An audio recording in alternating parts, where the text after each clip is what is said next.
Hey guys! Welcome sa aming vlog!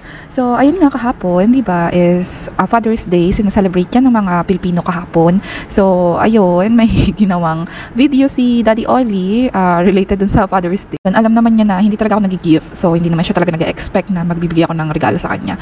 Pero, ayun nga, so, bagong ano lang kasi siya. So, bali first time niya na mag-celebrate talaga ng Father's Day kasi isa pa lang naman ang anak namin. And then last year it's sobrang baby pa talaga ni Gabriel, so wala talaga kaming celebration for Father's Day. So ngayon actually bago niya isend sa akin yung video na ipapakita ko sa inyo is nakakapag-prepare na din talaga ako. Umalis ako sa shop tapos namili ako ng something para sa kanya.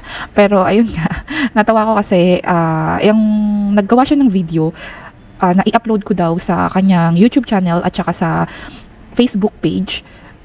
Kasama niya yung anak namin. So, ito yung video.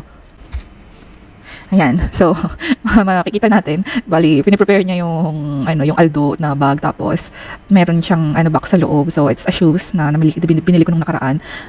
Tapos, yung, ayun nga, binigay daw ng kapitbahay yung pansit kasi nga nag-celebrate sila ng Father's Day. So, nagluto sila sa bahay. Pagkatapos, meron kaming natirang pandesal. So, nilagay niya yun. Tapos, kamuha siya ng juice dun sa, namin, pineapple juice sa may ref namin. Tapos, ayun, kunwari, nagulat siya. Tapos, pagising niya, tapos pagising niya, meron ng pagkain, tapos may gift na para sa kanya. Tapos, yun nga, makikita niyo sa video, ayan. Sa akin yun Father's Day ngayon. Diba? Inaway niya pa si Gabriel kasi nga sabi niya Father's Day ito ngayon. Kaya hindi ko mapigilang tumawa sa totoo lang. Tapos ayun. Ayan na nga yung the rest of the video. So,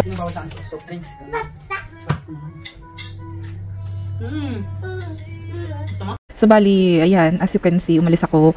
Punta ako sa, nagsara muna ako ng shop kasi sa mall ako nagtatrabaho. Yung shop namin is gym equipment. So, ayun, araw-araw nyo naman nakikita yun sa vlog ko kasi lagi nila akong sinusundo. Tapos, ayan, nilak ko nga yung door kasi aalis ako para mamili talaga ng pang-gift sa kanya. So, he deserves it kasi, ayun, inaasikaso niya talaga kaming dalawang magnanay. So, pag uwi ko sa bahay, wala na akong ginagawa. Since nung dating-dati pa, kahit wala pa kaming anak. So, siya talaga naglalaba, siya nagluluto, siya lahat. So, sabi ko nga, so, minsan-minsan, kailangan din natin siyang i-appreciate. So, ayun, nagpunta ako dito sa taas, namili ako ng, naghanap ako muna ng mabibili. Kasi wala talaga akong maisip na mabibili sa kanya. Kasi wala naman pa siyang kailangan. So, yan na ang aking gift at saka ang kanyang maliit na cake. So, ayan na nga, dumating na sila ni Gabriel. Yung anak ko, matutuwa ka kasi meron pa siyang daladalang bag. Yung bag niya na yun is bigay ng kanyang tita na nakakatuwa kasi turtle yung bag. Tapos wala namang may lalaman sa loob kung hindi isang dede. Happy Father's Day! Thank you. Siyempre, may gift din ako sa'yo.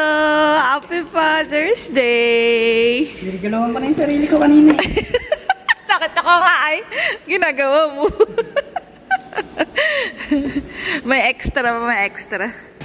At saan niya yung gift mo? Anong gift mo? Meron ako. Ay, ito. Wow! Short. Wow! Short na naman si Daddy. Maganda yung ganyang kulay sa'yo eh. At saka... Siyempre, yung brief ko dati.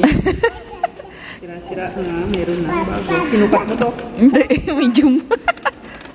Wow! Pwede. Okay? Sukatin ka? Huwag na. Okay na?